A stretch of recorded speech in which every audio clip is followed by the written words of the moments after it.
Kami dari kelompok 1 akan menjelaskan tentang bangun datar lingkaran. Sebelum kami menjelaskan tentang keliling luas lingkaran, kami akan menjelaskan unsur-unsur terlebih dahulu. Unsur-unsur lingkaran itu terdiri dari titik pusat lingkaran, yaitu titik pusat itu adalah titik di tengah-tengah lingkaran. Lalu ada diameter lingkaran dan jari-jari lingkaran.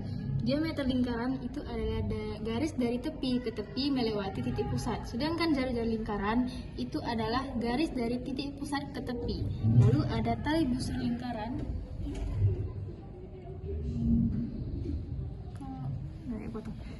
Tali busur lingkaran itu adalah garis dari tepi ke tepi tapi tidak melewati titik pusat.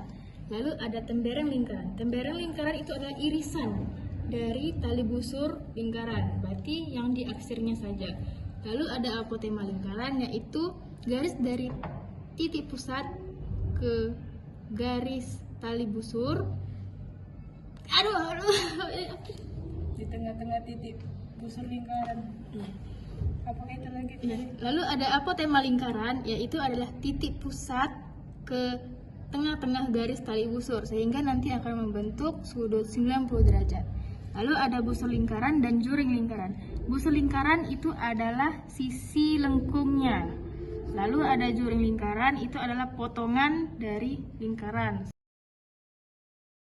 Apa sih itu keliling? Keliling adalah umpamakan seseorang berlari di lapangan yang berbentuk lingkaran.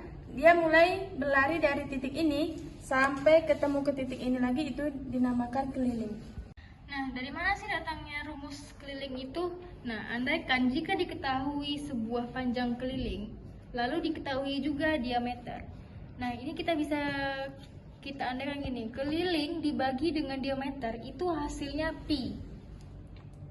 Nah, lalu dari sini, rumus ini, kita bisa nih, diameternya kita pindah ruaskan ke sebelah kanan. Sehingga kita dapat nih rumus keliling itu sama dengan pi dikali diameter. Lalu, diameter ini itu kan sama dengan 2 dikali jari-jari. Lalu bisa kita jabarkan diameter itu 2 dikali jari-jari, sehingga rumus keliling untuk jari-jari yang diketahui 2 dikali pi dikali r. Seorang tukang ingin membuat pagar melingkar untuk mengelilingi sebuah kolam ikan berbentuk lingkaran dengan diameter 160 cm. Berapakah panjang pagar yang diperlukan untuk mengelilingi kolam tersebut? Nah, karena ini yang diketahui diameternya, maka kita memakai rumus yang ini. Jadi kita masukin keliling sama dengan V dikali diameter. V-nya kita menggunakan 3,14. 3,14 dikali 160 sama dengan 502,4 cm. Luas lingkaran ialah area di dalam ini. Nah, kalau lingkaran ini kita potong menjadi beberapa bagian, lalu kita susun akan membentuk persegi panjang. Lalu di sini kan udah membentuk suatu persegi panjang kan. Nah, dari persegi panjang ini kita tahu rumus persegi panjang itu panjang dikali lebar. Sehingga pada bagian sisi biru dan sisi pink ini itu adalah setengah keliling. Sehingga di sini kita dapat tuliskan setengah keliling itu bagian panjang. Panjang itu sama dengan setengah keliling. Sedangkan lebarnya itu sama dengan jari-jari. Sehingga kita dapat di sini jari-jari. Lalu di sini kan ada kelilingnya. Kelilingnya ini kita jabarkan dari rumus keliling tadi.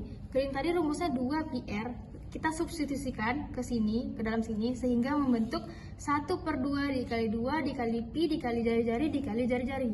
Di sini kan ada 2 dan 2. Kita bisa coret, lalu hilang nih 2-nya, sisanya pi kali jari-jari kali jari-jari.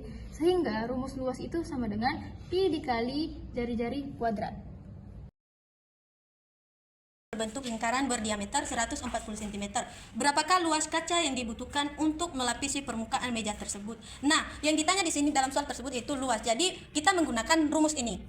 Diketahui dalam soal itu diameternya 140 cm dan jari-jarinya 140 bagi 2 sama dengan 70 cm. Sehingga luas sama dengan pi kali r kuadrat sama dengan 22 bagi 7 kali 70 kali 70 menghasilkan 15.400 cm kuadrat.